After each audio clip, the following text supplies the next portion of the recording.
The good stuff's in between the lines. Hello and welcome to episode 15 of The Good Stuff in Between with me, Sean Milne. We've had many artists, managers, PRs, festival organisers, all sorts on the show over the last year. This time, it's a harpist, which has got to be a first. And welcome to my old friend, Pippa Reid-Foster. How are you? I'm good, thanks, Sean. How are you? I'm good. I haven't seen you for far, far too long since we bumped into each other some festival many years ago. But here we are. You've got a new single out on Friday, Turning Tides. Tell me, how's that been? Yeah, it's been great. It's just over a few days it's been out for, and it's gone down really well so far. Turning Tides, and it's off my up and coming album Undercurrents, which is due out on the 6th of September. Really looking forward to that. We're going to get into that a lot. But a question I've never asked you, and I probably should have long, long before now, which is how did you get into music? And specifically, how did you get into the harp? Well, that's this. It's a long one, but I will try and keep it short. So I've been surrounded by music all my life. My mum is a musician. My auntie is a musician. My gran was a musician. My great auntie was a cellist. So it runs in the family. My sister was a musician, and my brother dabbles in it, and my dad dabbles in it.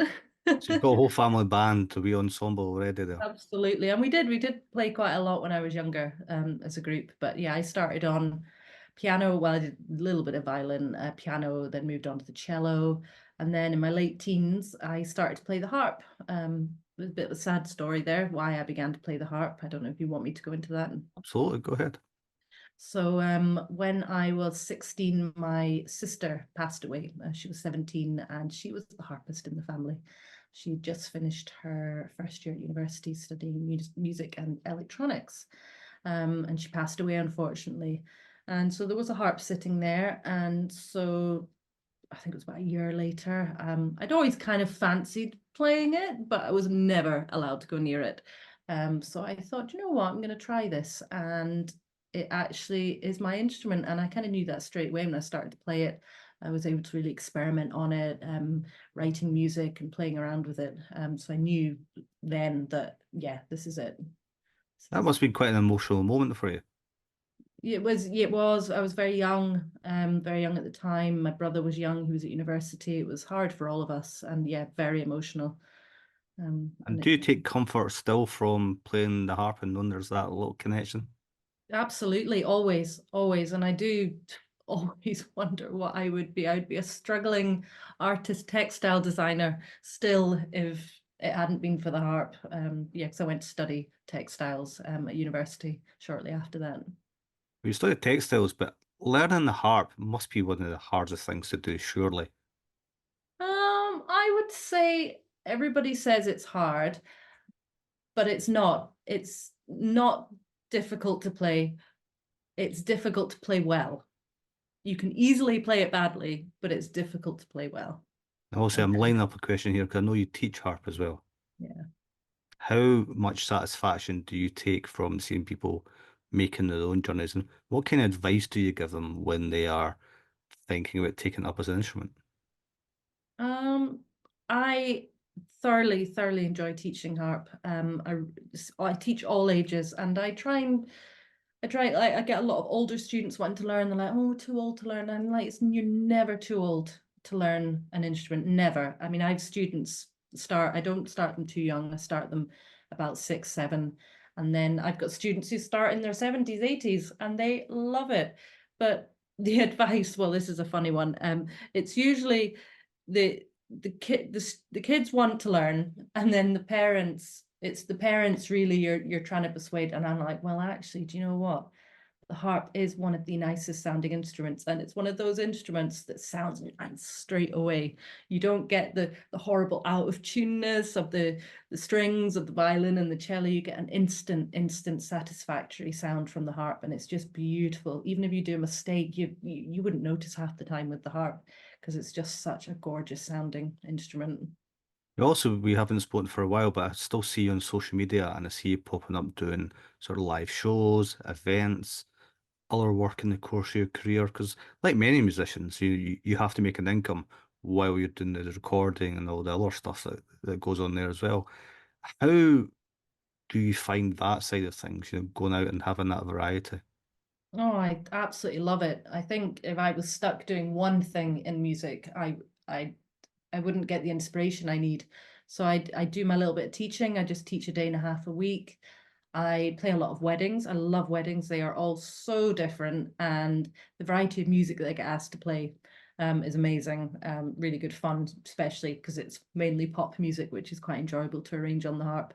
I do, well, I'm just coming out of the summer season, which is busy, busy. So I've been doing 4 to 5 weddings a week. But that will now die down. I'll probably just through the winter months do one or two a week. I also do a lot of corporate events, which are good fun. I do the odd funeral. I had a funeral last week, it was really sad, but it was so beautiful. It was just filled with music. It was the most beautiful service. What else do I do? Oh, I do session recording, which is quite good. I get asked to go and add harp to people's albums or tracks, which is A exciting. little birdie was telling me you've done something recently with Siobhan Wilson. Yes, I'm on Siobhan Wilson's new album. Actually, I think it's three. She's got Flower Core Volume 1, 2, and 3, and I'm on Volume 2 and 3. Volume 3 is not quite out. I think it's actually out in the next week or two, Volume 3, and I think I'm on two tracks on that. I mean, that's such a clever and interesting project that she's doing as well, been following the sort of genesis of that. Do you know each other or did you just get in touch? She just found me on Instagram. She liked my sound. So she got in touch asking if I'd come on board and record some sounds for her, which was great. And I love the idea behind all of her new work. It's beautiful and her Mhm. arrangement's stunning. What an amazing musician. Yeah, it's been great to listen to what's out so far and see what comes next. But that is also part of the changing face of your music too, because you've had an album out previously, Driftwood Harp, which was Mhm. probably, I think it'd be fair to say, a bit more trad than the new album. Very much so. Yeah, very much so. It was kind of a rite of passage because when I was at university, I studied traditional music, but I went down more the composition route. But to get into to study the Clarsach, I had to go down the traditional route. And so it was kind of a rite of passage when I left and I finished that I would record some of the works that I wrote when I was there, and I wrote some more and thought, well, this is a good time to bring out an album. But yeah, I have moved on a lot since then. So tell Yeah. us about Undercurrents then. I think you said just before we start chatting, it's a bit more contemporary in its feel. Absolutely. It's not traditional in any sense. It's very much contemporary with lots of underlying kind of minimalist elements coming through because I'm very much into, I would say my favorite genre in music is minimalism. I absolutely love it. Love it. So it's very much in that Oh, kind so of what does that mean in the musical context then? minimalism. It's a style of music which was kind of it came about back in kind of like the 80s, the 70s, 80s. Philip Glass was very much at the forefront of that. And it's all about how you structure the music and how you structure the phrases, the rhythm. It's very much kind of repeated, kind of simplified kind of repeated phrases, rhythms. I love a repeated pattern. Like I cannot say how much I love a repeated pattern and structure and phrases and even pulses, very much pulses running through. And I think when I actually brought out my first album, Driftwood Heart, if you go back and listen to it, there are elements there starting to come through, which kind of you can hear that kind of minimalism starting to come into effect. So you mentioned Philip Glass there. What have been the inspirations for this album? Because I believe it's a combination between your original works and some that you've been given permission to use as well. Yeah, so I've got some of Philip Glass on there on the album. I've got some Max Richter, who again very much inspired by. Um, who else? Oh, Alexandra Hamilton Ayres. She's Oxford based and she is a composer for film and TV and her music. She's up and coming and absolutely go and have a listen to her work because it's absolutely phenomenal. And so What is it about those kind of artists that inspire you then? What is it that made you think, oh, I really want to play those? That's a tricky one. You know, when you hear something, you just love, love, love. Like and you know straight away that it's like, that's actually going to sound really cool on the harp. And it's not what you expect to hear, especially on an instrument like this. And that's what I'm trying to do here is I'm bringing out something that, oh, it's a Klarsach or Liebe harp, as I would call it. It's more like everybody associates that with traditional music, whereas I'm not doing that. I'm doing something contemporary. And when I listen to a lot of like Philip Glass, Steve Reich, Max Richter, Ludovico Einaudi, and I can hear, and they work so well on this instrument. So I want to produce, well, that's what I've done. I've gone and written my own music in that style. So as an emerging artist, how do you go about reaching out to these people and say, hey, can I use your track? And what is the response initially? Or do you have to go through like a flurry of suits? How does it work? Um, it actually wasn't too bad. It was I can't actually remember the initial, because this all started getting the permissions a year and a half ago, 2 years ago. I had to start emailing, and I can't even remember how you get hold of, I got hold of their agents. I think that was through somebody else. Got hold of their agents, and you just email them. But I had a girl who was going in between for me. She was doing it all for me. She was emailing Max Richter's agent and Philip Glass. Now I think they have the same one, but don't quote me on that. So I got permission for both of them pretty much straight away. How did Which you was feel when that came through? Oh, it was amazing. Like Philip Glass, it was within a week. It was like he gave me permission. He said yes straight away. Max Richter again straight away. Although I'm having a bit of problems with that at the moment. But I have got permissions. I've got all written confirmations and emails, which is it's exciting. And I actually one of the one track I have on the album of Philip Glass is Opening, which is it's on his 19 oh, I can't remember. I do know this 1970 something album Glassworks. When did it come out? 1970? I can't remember. But it's the first piece on that album, and that's when he is introducing his audience to this style of music for the first time. So I thought it was quite apt to put it on the album. I actually had permission to put Metamorphosis 2 on the album as well, but unfortunately that one is over 10 minutes long, like near 12, depending on how you play it. So I decided that actually I think I might record that well, I'm going to get it recorded beginning of next year and release that as a single. You must be, I don't know if gratitude's the right word, but you must be delighted to be able to associate your work with their work. Oh, absolutely. And I want to do some more, especially Philip Glass. My future plan is to bring out a complete solo album of some of his works at some point on the Liebe harp. Could you ever play with, other people being involved? Yeah, absolutely. Well, I'm in the process of trying to sort of move out of just solo and do more, because I've done a bit of larger scale ensemble work. So the plan is the next album I do will be not necessarily for the Liebe harp. Might solely be for larger scale ensemble, So which would be exciting. obviously this podcast is about, how people get to do things, how they learn on their own journeys in music and, the industry in general. What have you learned since your first album and this album? And what would you say to other people who are just trying to get their music out there? What have I learned? Probably the biggest thing is just go for it. Don't listen to anybody. Just if you want to do it, you do it. Even if it's not in the main kind of what's the word? It's very bespoke or niche. That's the word. It's very niche what I'm doing. And okay, there might not be a massive audience for it, but you know what? That's not why I'm doing this. I love the music that I've written and the music that I'm inspired by, and I want to record it and get it out there. And any advice I'd give to people is don't hold back and don't be scared, just go for it. And that's what I have learned with this, because this album nearly didn't happen because of various things. And I was just like it was last February I started recording, and I wasn't planning on doing it until the new year, when I just went, you know what, I'm doing this. Don't care what anybody says. I'm just going to go for it. And I'm so glad I did. So glad. So you alluded to some issues there. One of them, of course, like everybody else, you had to get through COVID. But you also suffered a very unfortunate and almost career-ending accident. Mm, What yeah, happened there? I snapped the ligament in my wrist surfing. Surfing. Yes. Oh, that must have been terrifying. Yeah, it wasn't. Hadn't quite realized I damaged it at the time as badly as I had.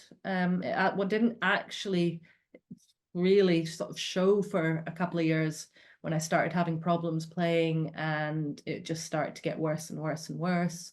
And I went to see a few specialists, and they were like, "Oh, it's just your hypermobility. There's nothing wrong." And I was like, "No, there is something wrong. I know there's something wrong. You know your own body." So I managed to get them to look further into it. I mean, had X-rays, MRIs, and then I went for an ultrasound, and it was the ultrasound that showed up a mass of scar tissue around my wrist. And that's when they looked further into it and found that actually I'd snapped the ligament, and that's why it was so painful, and I couldn't move my fingers properly. And yeah. So that injury is essentially making it so you couldn't play the harp. Yeah, I was in pain when I was playing. I was taking a lot of medication. So I did go and see a specialist, and they put me in touch with one of the leading hand surgeons in the UK. And that's when he told me what we could do. And he said, we only perform one or two of these on a patient in the UK every year. Usually we just leave it, but because of your career and what you do, we're better to get it sorted. But he did say it's a 50-50 whether it works or not. He said you could lose the movement in your wrist completely, and you may not actually be able to play. So I took a massive risk. So given that it was all those years of study, connection with your sister, your career, your musical aspirations, where was your head at that point? Oh, it was all over the place. I think I gained quite a lot of weight as well, awful lot of weight before I went into the op, because I just was comfort eating all the time. And yeah, I mean, I was gigging right up until the operation. I did gig, but yeah, I was in a terrible place emotionally.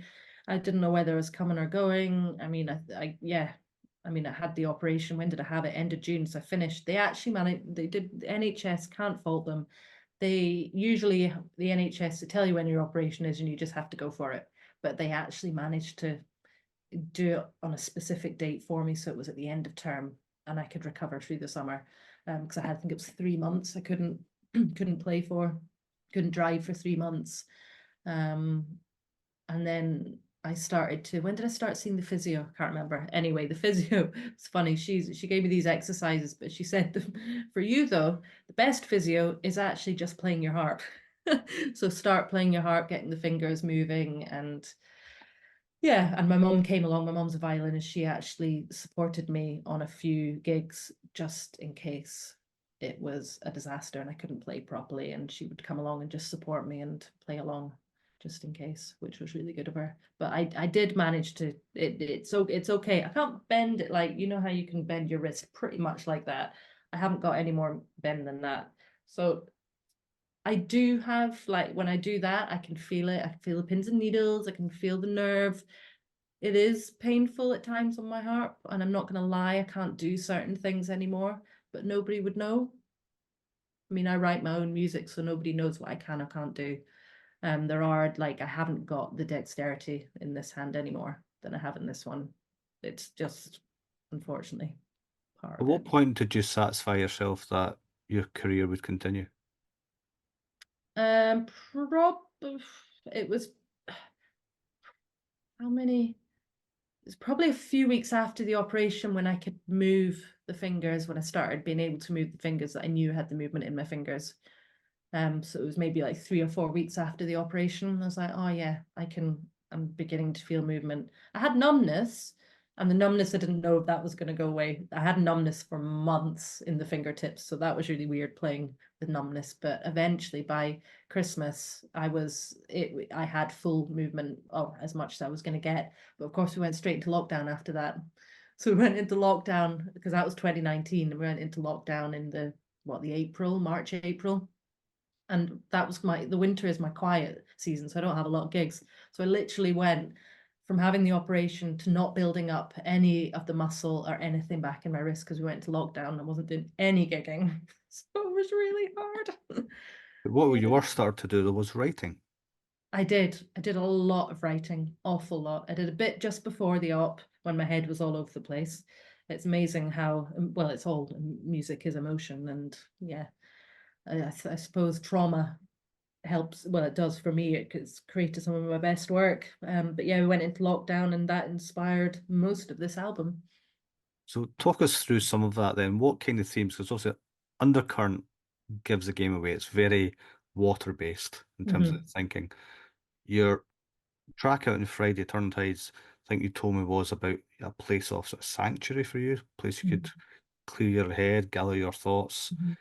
Is that the theme that sort of weaves its way through this album all the I way? would say so, definitely, definitely. Yeah. Is there any sort of standout tracks for you where that's kind of articulated?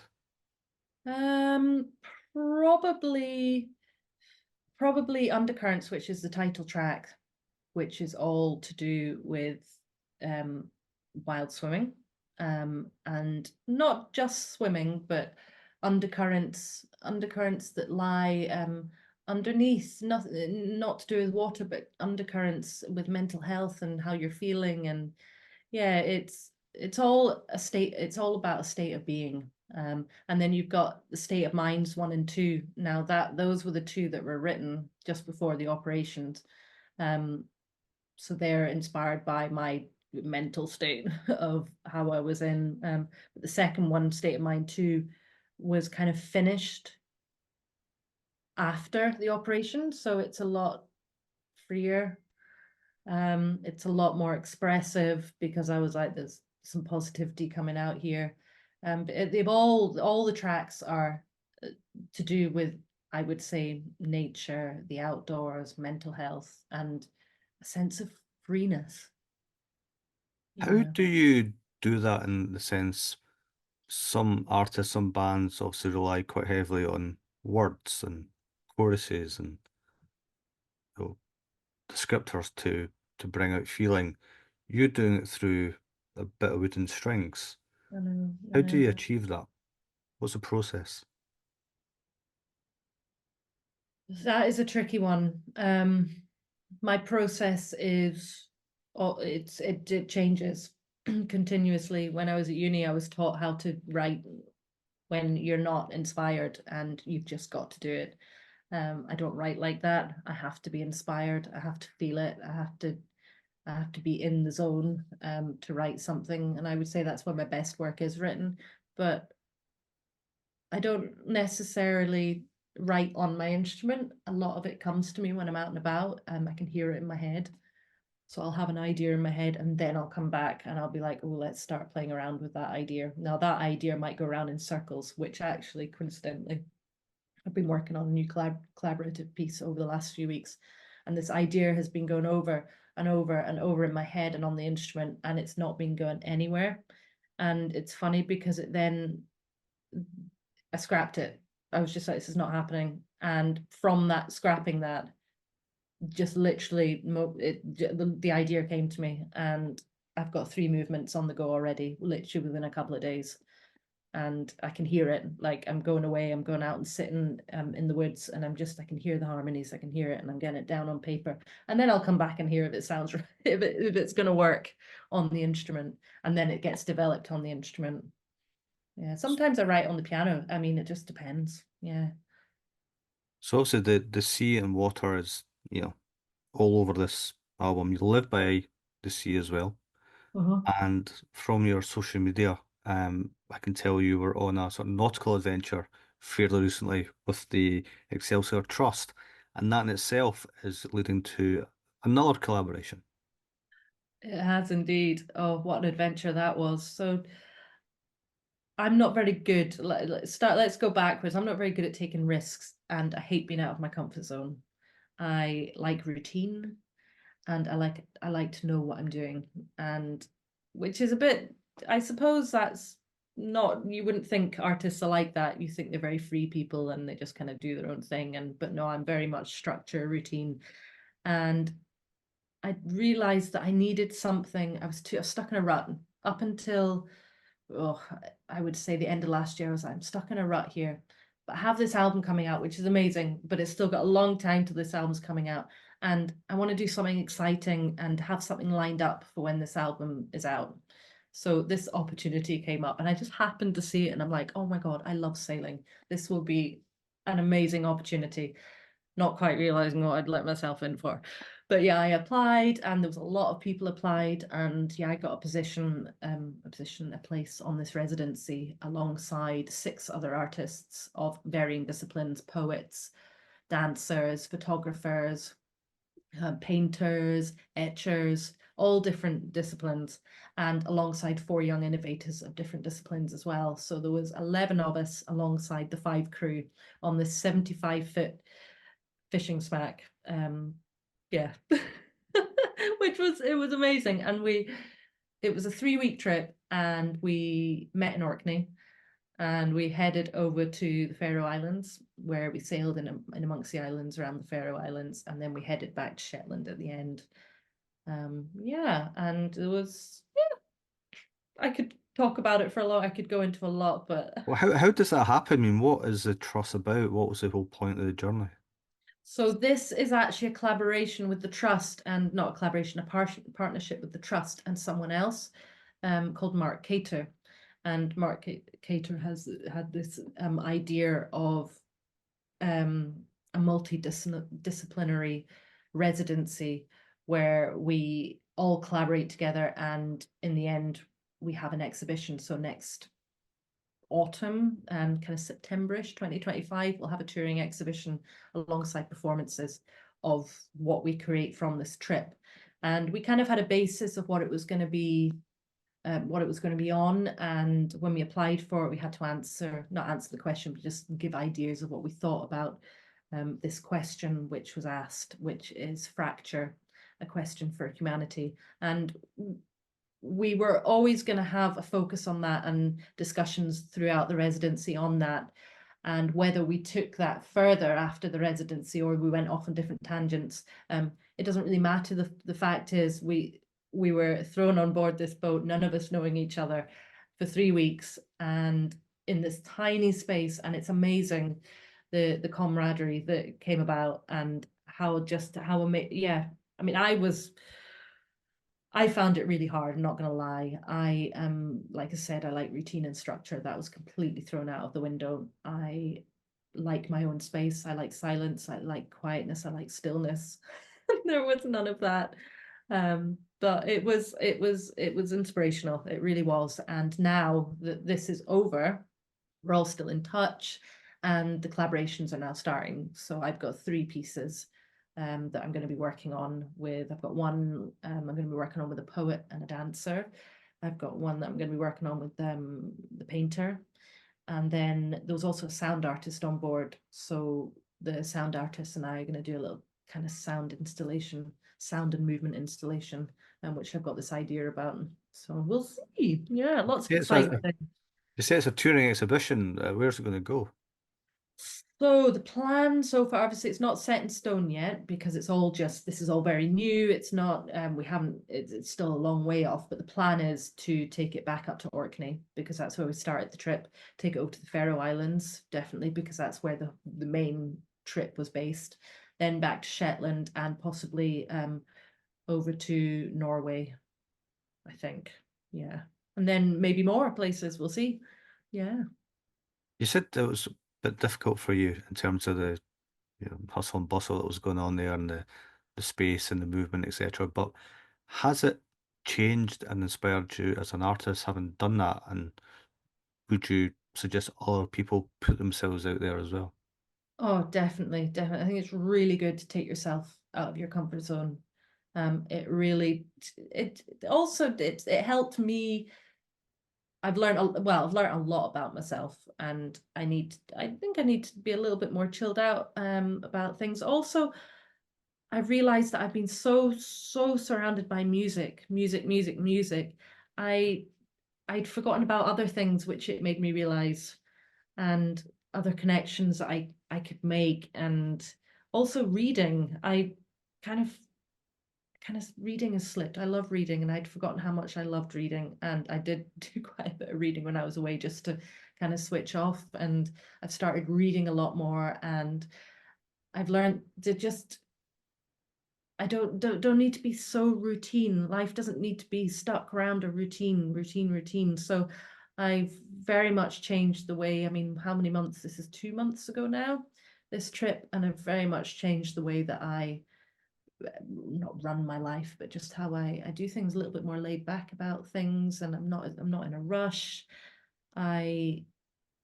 I'm getting out into nature even more, because after lockdown, we got thrown straight back into this structure again, and I lost that kind of just the way I was in nature and enjoying the outdoors. So I'm definitely back on that again, and very much thinking about my health and my well-being a little bit more, which is good. Is that imprinted in your album? Is that what you hope people will take from it? Definitely, yeah. And if people, in terms of their reaction to the album, say one thing, inevitably it's a few weeks away, you're about to get some feedback, it's going to be out in the wild itself. What do you hope it will achieve? Um, I just want people to enjoy it, enjoy listening to it, and take what they want from the music. I'm not saying this is what there's nothing, I haven't written anything about each track, because I want people to listen and create their own thoughts and feelings about those pieces. Because really, music affects everybody differently. Every track, everything you listen to, it's going to affect everybody differently. And it's not going to be for everybody. But I do hope to get it out there internationally. Introduce especially this instrument, because this instrument is an instrument of its own. So people still don't see the lever harp as an instrument on its own. They see it as a progressive instrument onto the very large pedal harp, which really isn't that practical, the pedal harp. Whereas this, didn't take it on the boat. I nearly did, but I didn't. But I can take that on a plane, chuck it in the hold, not chuck it, place it neatly in the hold, and I can take it where I want, and off I go. Yeah, it's a great instrument. Well, That since, didn't answer the question, did it? well, since we're speaking about music, it's probably a good way into our sort of quick question round, which always begins with, what was the music of your youth and do you still carry it with you? Music of my youth, as in genre of music did I listen to? Yeah, genre, people, bands. I'm going to let you into a secret. I very much, even though I learned a lot of music, and I was surrounded by music, I didn't listen to a lot of music when I was younger, but my parents always had music on. And I'm very much a Pink Floyd fan. I am a huge Pink Floyd fan. And my dad always had Wolfstone on, so I can hear Wolfstone on in the back of my head. But David Bowie. So that was when I was a lot younger. And I still listen to them. I still love listening to Pink Floyd. Like, yeah, great gig in the sky. Last song or podcast you listened to? Last song. Um, I couldn't tell you what exact song, but what was I listening to last night? Here's the Penguin Cafe Orchestra, their 1996 album. Exclusive, exclusive album launch or festival?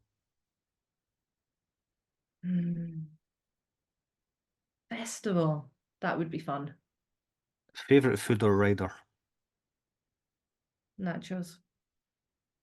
If you could collaborate with anyone alive or from history on a project, who or what would it be? Do I need to answer that? I think you can probably guess. Philip Glass. Restaurant, cinema, or lazy Sunday brunch? Oh, lazy Sunday brunch for sure. Digital addict or can you switch off? I am a digital addict, but I am teaching myself to switch off, and I'm getting better at it. What does life look like after you stop?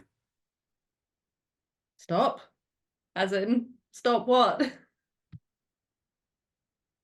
Stop music? Uh, I don't. Music's going to be with me forever. I'm going to be still gigging in my 80s. One artist everyone should be listening to right now.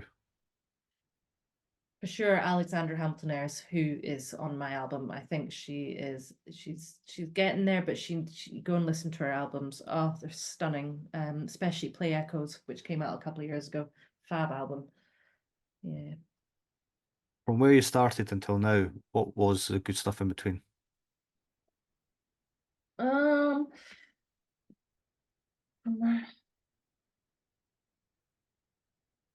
oh God, that's a really tricky one. I mean, there's loads of little things from where I started. I mean, that's a long time ago. Lots of things. I mean, just life, the little things that life brings and the little glimmers that you get every day. Those are the good things. I mean, cycling, my crazy cycles, my cat. My cat makes me so happy every day. And swimming in the loch every morning. These are the good bits in between. This is what inspires us. And coffee. I love drinking coffee. That is another thing. That is a good thing. Oh, yes. And what's the best piece of advice or helping hand you've been given or would suggest to others? Don't hold yourself back. I've got this one friend who is an artist herself, and she says you need to get yourself out there, take risks, and don't hold yourself back, and don't listen to what others say. Just you go for it. You got an idea, and do you know what? There was something I read the other day, and what was it? It says, who was it? It was something Andy Warhol. It was one of his quotes. Can't remember it exactly, but let me think about this. So he said, don't worry about what other people say. Get your art out there. And while they're trying to decide if they like it or not, keep creating more artwork. I like that. So they can decide if they like it. And while you're doing so, just get some more out there. It's great. Keep on creating. Well, Pippa Reid-Foster, Undercurrents, your piece of art is almost here. We look forward to seeing it on September 6th, and very best of luck. Thank you.